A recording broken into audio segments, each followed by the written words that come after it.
Everything okay in there? Yeah, everything's fine. The Monkey is the latest horror film from director Osgood Perkins, based on Stephen King's short story. Starring Theo James, Tatiana Maslany, and Elijah Wood. The film follows two brothers who discover an old toy monkey, only to realize it brings death wherever it goes. The movie blends supernatural horror with elements of dark comedy, though whether it succeeds at either is up for debate. Released on February 21st, 2025, The Monkey runs for 98 minutes and has received an 84% certified fresh rating on Rotten Tomatoes. Welcome to First Take, where we break down the latest releases and help you decide if they're worth your time. I'm Sean Weathers. And I'm Angus Combe. Today we're looking at The Monkey, a horror movie about a creepy toy that ruins lives. Will it be a hidden gem or just a cursed mess? Let's turn the key and beat the drums. The premise is solid. Cursed object horror is a classic setup. The Ring, Child's Play, Annabelle, The Grudge are all movies that use this premise well. Even It Follows. The problem is, the movie doesn't seem too interested in exploring how its own curse works. There's no clear set of rules, no real understanding of why the monkey does what it does, or why it's tied to this one family.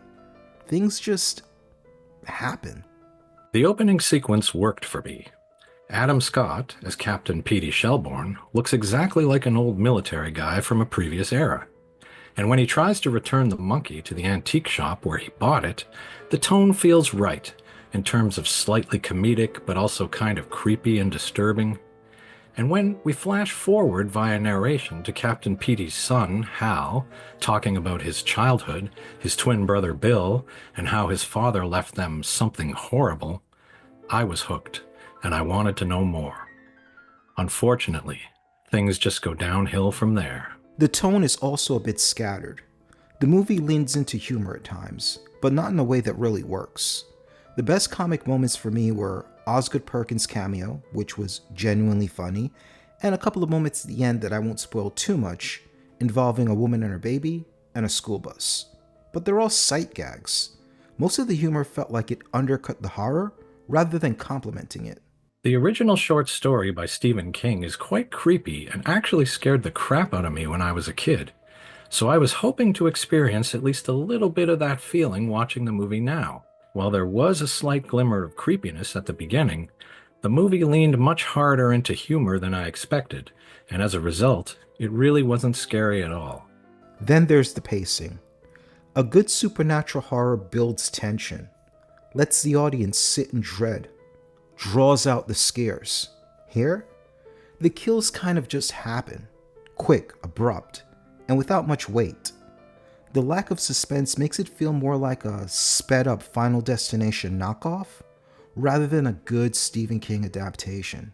There was one brief sequence where 6 or 8 people die quickly in a row, and we don't know who they are and we don't care about them, so it's really just a shopping list of fatalities that really wasn't necessary to move the plot forward. It was clearly aiming for laughs, and it did get some, but it all felt a little bit gratuitous and unnecessary. The film doesn't do much to make us care about the characters. The mother in particular is barely developed before she's taken out, so her death doesn't land emotionally.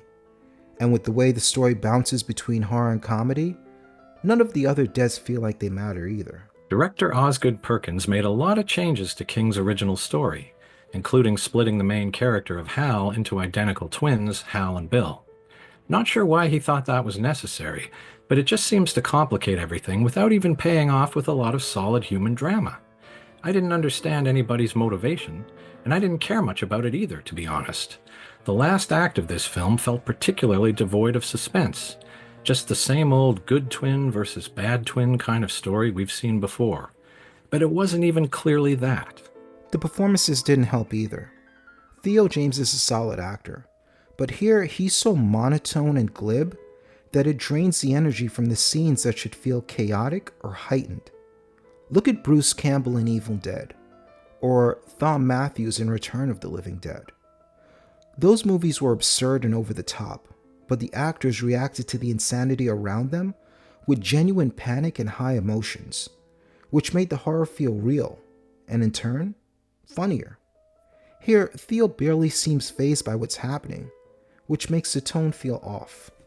The movie also seems to span a lot of years. We start with the father, Petey, and then we get the two young sons, Hal and Bill, and then we jump ahead to Hal being a father and having a son roughly the same age as he and Bill were when they discovered the monkey. This makes the story feel a bit disjointed and almost seems like an attempt to recreate the structure of Stephen King's beloved novel, It. Characters discover evil when they are kids and then are forced to confront it again when they are adults, although it doesn't work nearly as well here. I found the movie worked best for me in the first third or so. After that, it seemed to just go further and further over the top. A lot of the humor was repetitive, essentially people getting killed in shocking and disgusting ways. You could often see it coming, so there wasn't much surprise involved. After the first 3 or 4 deaths, we pretty much understand what's going on, and we wouldn't have needed to see any more, except for the fact that the entire point of the film seems to be to entertain us with more and more gruesome fatalities. At the end of the day, The Monkey isn't the worst horror movie out there, but it's far from memorable. If you're a diehard Stephen King fan, you might get something out of this, but for most people, I'd say wait for streaming. I think we're on the same page with this. I enjoyed the movie for what it was, but I think in the future, I'll just reread the short story. What did you think of The Monkey? Did it deliver on its premise, or was it a misfire? Let us know in the comments. And if you enjoy these reviews, don't forget to like, subscribe, and hit the bell so you never miss an episode of First Take. See you next time.